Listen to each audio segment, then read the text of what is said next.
ये क्या feminism feminism equality equality लगा रखा है? पढ़ी लिखी तो हो इतनी, जो मन आता है कह सकती हो। संविधान ने इक्वल स्टेटस दे रखा है, उसका फ़ायदा उठाओ। बेमतलब के शोर और सवाल का क्या मतलब है?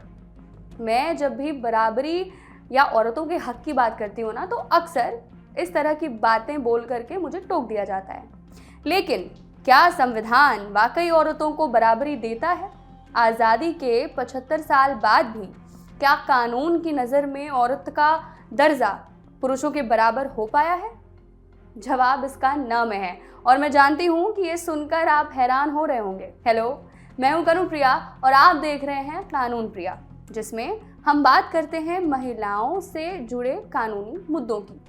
आज मैं बात करूँगी कुछ ऐसे लॉज की, कुछ ऐसे कानून की जो कानून कम और घिसी पिटी सोच रखने वाले किसी अंकल के फरमान ज़्यादा लगते हैं। शुरू करते हैं सीआरपीसी से। सीआरपीसी मतलब कोड ऑफ क्रिमिनल प्रोसीजर, या हिंदी में कहें तो दंड प्रक्रिया संहिता। सो बेसिकली सीआरपीसी एक किताब है जिसमें लिखे होते हैं सेक्शंस, हर तरह के अपराध के लिए अलग अलग सेक्शंस, जिसमें लिखा होता है कि क्राइम के होने पर पुलिस क्या करेगी, कोर्ट क्या रास्ता अपनाएगी। भारत में कोई भी संस्था सीआरपीसी का उल्लंघन नहीं कर सकती है। सीआरपीसी 1973 में तैयार हुआ था और देश में लागू हुआ था 1 अप्रैल 1974 को। इस सीआरपीसी में कुछ कानून ऐसे हैं जो भेदभावपूर्ण हैं, ऐसे कानून जो उन्हें इंसान तक नहीं समझते। इन कानूनों को इतने सालों में अपडेट तक नहीं किया गया है।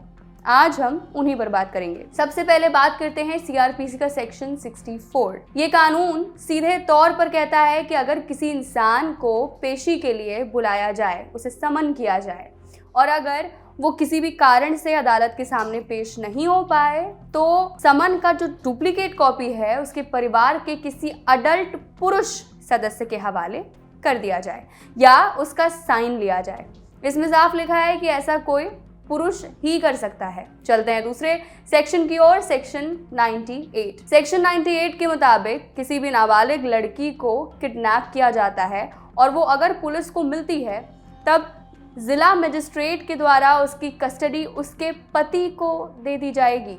अविवाहित होने पर उसके पिता या फिर माँ को उसकी कस्टडी दी जाएगी। अब यहाँ गौर करने वाली बात यह है कि जब माइनर लड़की है तो उसका पति कैसे होगा? हमारे देश में शादी करने के लिए किसी भी लड़की को कम से कम 18 साल की होना ज़रूरी है, लेकिन सीआरपीसी ने ये कानून अब तक अपडेट नहीं किया है। आखिर में बात करेंगे सेक्शन 192(2) पर। इस कानून में कहा गया है कि अगर किसी जगह पर 5 या उससे ज़्यादा लोग प्रोटेस्ट करने लगे हैं और उनका मकसद है कि वहाँ पे डिसरप्शन करना है, हमें प्रोटेस्ट करना है, अगर वो लोग मजिस्ट्रेट या इंस्पेक्टर के हटाने से भी नहीं हट रहे, तब पुलिस और मजिस्ट्रेट वहाँ पर मौजूद किसी भी पुरुष की मदद लेकर प्रदर्शनकारियों को फोर्सफुली हटा सकते हैं।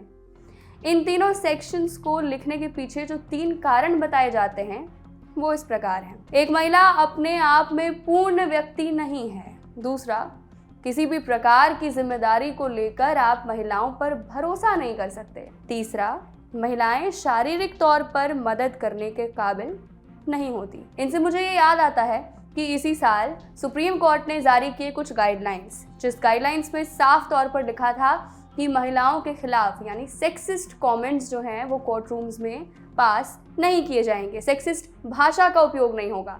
लेकिन जब तक ऐसे कानून मौजूद हैं तब तक तो यही पता चलता है कि हमारे कानून खुद सेक्सिस्ट हैं, बहुत सारे नहीं। कानून महिला और पुरुष में कोई भेदभाव नहीं करता। हम बचपन से यही सुनते हुए बड़े होते हैं, फिर हमारी नज़र ऐसे कानूनों पर पड़ती है जो महिलाओं को बराबर समझना तो दूर, पूर्ण व्यक्ति तक नहीं मानते।